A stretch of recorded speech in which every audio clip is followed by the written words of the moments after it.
Dr. Anusha, consultant at Dr. Vijay's Cosmetology and Hair Transplantation Center.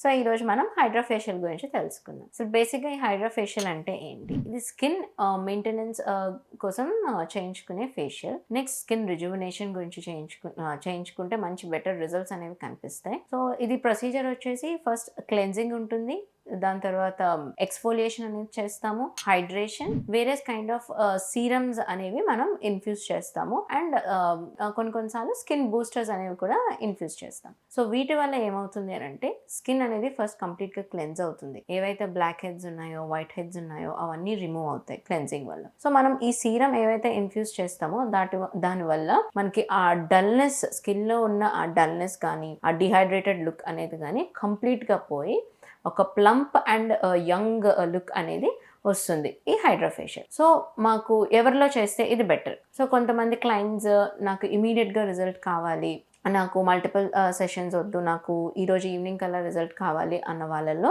ఇది చాలా బాగా పనిచేస్తుంది. ప్రొసీజర్ కూడా చాలా తక్కువ time, it takes only around 45 minutes to 1 hour. So తొందరగా కంప్లీట్ అయిపోతుంది అండ్ మనకి మంచి bright look and youthful look వస్తుంది ఫేస్లో ఈ హైడ్రాఫేషియల్ వల్ల. సో ఈ హైడ్రాఫేషియల్ని మనం లేజర్తో లైక్ 1 month హైడ్రాఫేషియల్ చేయించుకున్న తర్వాత 1 month తర్వాత పీల్స్తో కంబైన్ చేసుకొని ఆ తర్వాత మళ్ళీ హైడ్రాఫేషియల్ చేయించుకుంటే స్కిన్ రిజ్యునేషన్ అనేది చాలా బాగుంటుంది and skin brightening and at the same time skin lightning కూడా ఉండి చాలా మంచి యూత్ఫుల్ లుక్ అనేది స్కిన్లో ఉంటుంది. సో ఆల్వేస్ ఇలా మల్టిపుల్ ట్రీట్మెంట్స్ అనేవి కంబైన్ చేస్తే మనకి స్కిన్లో అనేది మంచి గ్లో అండ్ డిజైర్డ్ ఎఫెక్ట్ అనేది మనకి కనిపిస్తుంది. Do like and share this information. Thank you.